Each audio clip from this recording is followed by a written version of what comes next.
think I'll be able to hear me better if I hold it right.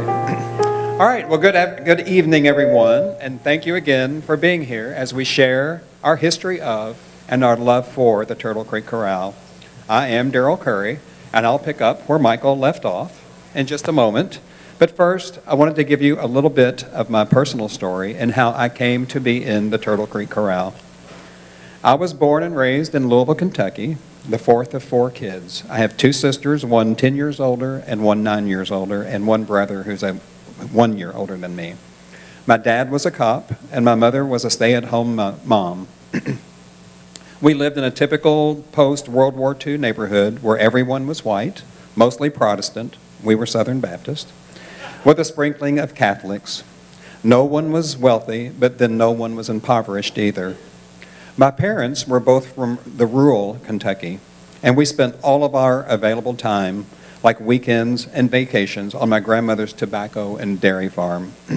To this day, when I see someone using a tobacco product, it takes me back to the time of countless hours spent in those tobacco fields, pulling off the worms, suckering the tobacco, stripping it, staking it, and finally hauling it off to the barns to dry until it was time to go to auction. Is this thing weird or what? I cherish my many memories of all those years on the farm, but I was always grateful that I didn't actually have to live there, but I could return to Louisville and to all of the comforts and amenities that it held.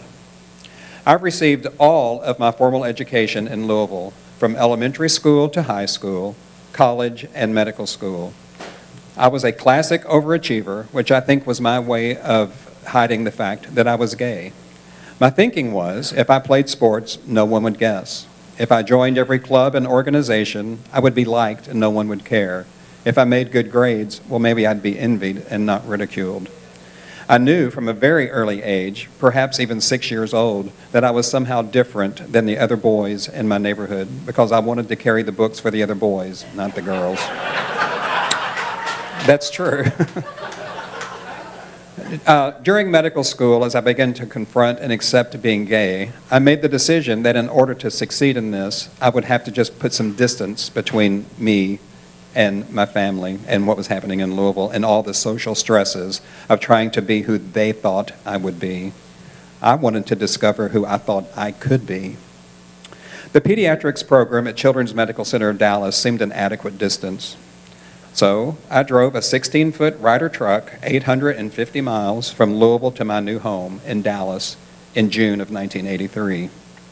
I knew no one in Dallas. A friend moved here with me to be my roommate as he too was searching to find himself. However, his first job that he secured in Dallas required him to travel 20 or more days per month, so I rarely saw him. Within a few weeks of moving here, one weekend, one of the other single interns and I were scouring the paper to find something cheap to do, as we were both off duty, but we had no money to spend on entertainment. She found an ad for a concert by a men's choral group, the Turtle Creek Chorale, with tickets that were $3. Well, even that amount was barely in our budget. She knew that music was a big part of my life and knew that I had a history of choral singing, so we schlepped down to SMU for the concert. During college and medical school, I had sung in the Motet Singers of Louisville. It's kind of a big thing for Louisvillians, and leaving that source of camaraderie and the close friendships, coupled with the excellent singing that we did, was perhaps harder than it was leaving my actual family behind, because I knew I'd see my family again and again, but I also knew that my motet days were over. I was enthralled by that chorale performance. It not only seemed like they were all professional singers, but they seemed to truly enjoy themselves on stage. At the end of the concert, someone invited any and all interested men to pick up information in the lobby about auditioning for the new season to begin in August. I did just that.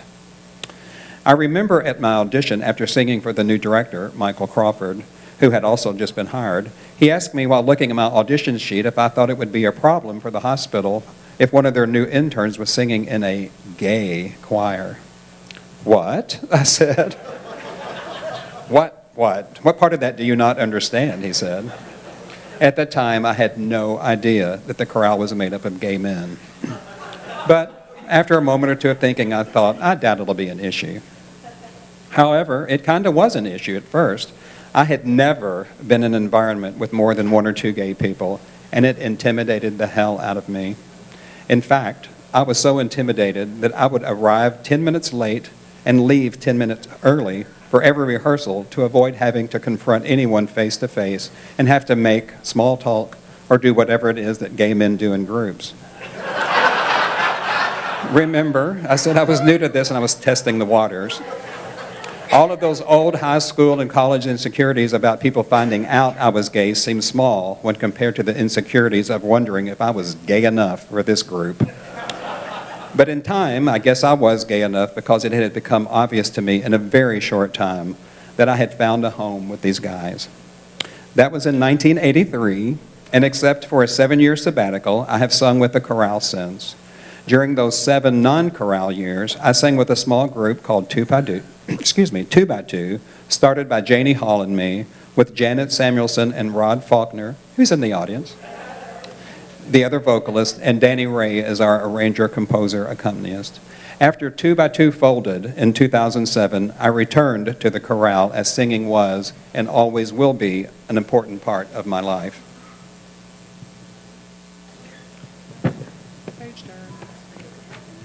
As Michael has told us, Tim Seelig became our artistic director in 1986. Although we had no money in the bank, we did everything in our power to pay Tim his promised salary, but we fell short most of the time. However, he continued to commute to Dallas weekly from Houston for the first half of that season until he settled permanently in Dallas. I am not here to tell you Tim's story, but for context, I will tell you that he too was searching for a new identity and purpose. He had recently come out to his wife and 2 children and his very large Southern Baptist church in Houston, and it was quite messy. He was asked to leave the church, and the change in his family dynamic was devastating for him. So I suppose it's a cliche, but it's true all the same, that what we had was the perfect storm, meaning a series of unlikely events or situations were coming together for whatever reason to become what we now think of as the current Turtle Creek Chorale, a strong, powerful force in the community. The AIDS crisis was just looming in the mid-'80s, but we all know what happened in the ensuing 20 years.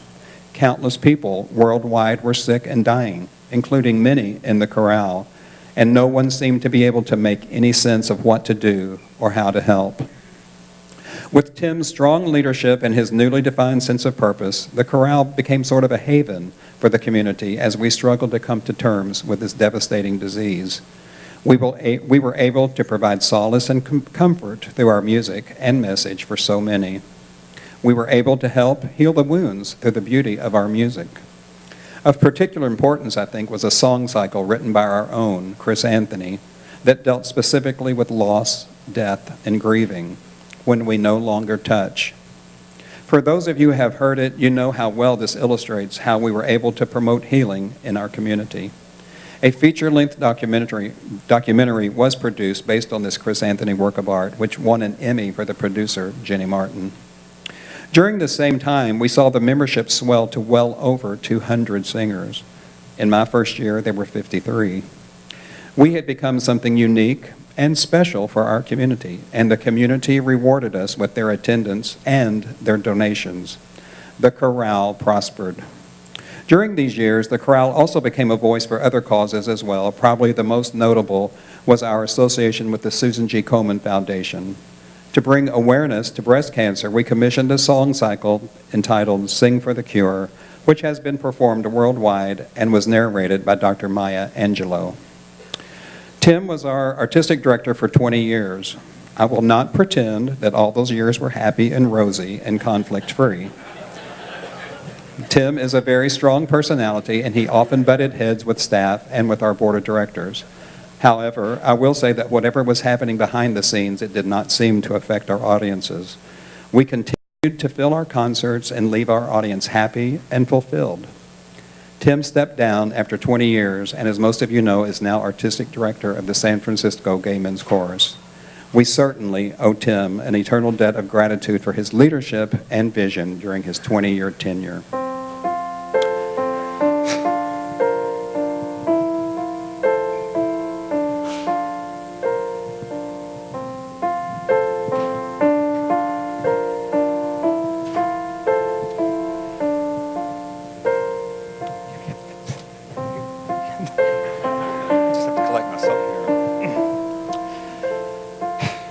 I've decided to sing to you tonight, if I can, a song that embodies the feelings of fear and angst that we all felt during those years. It illustrates the agony of losing someone close, someone far too young to die.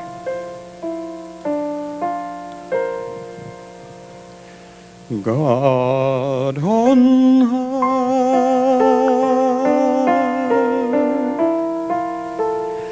hear my prayer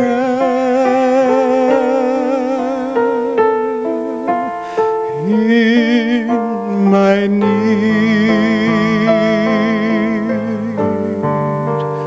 You have always been there.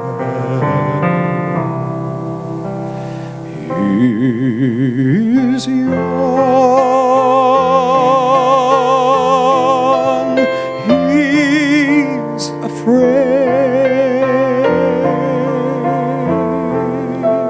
Let him rest, heaven blessed. Bring him home, bring him home,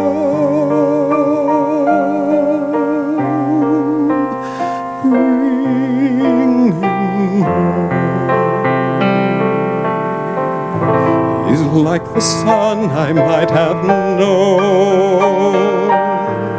if God had granted me a son. The song was die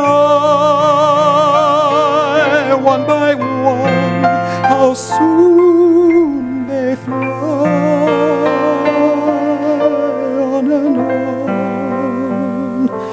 And I am old and will be gone.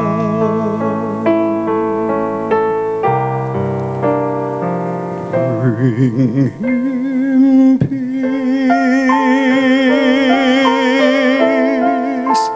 bring him joy. He is young, he's only a boy. You can take, you can give, let him be, let him live.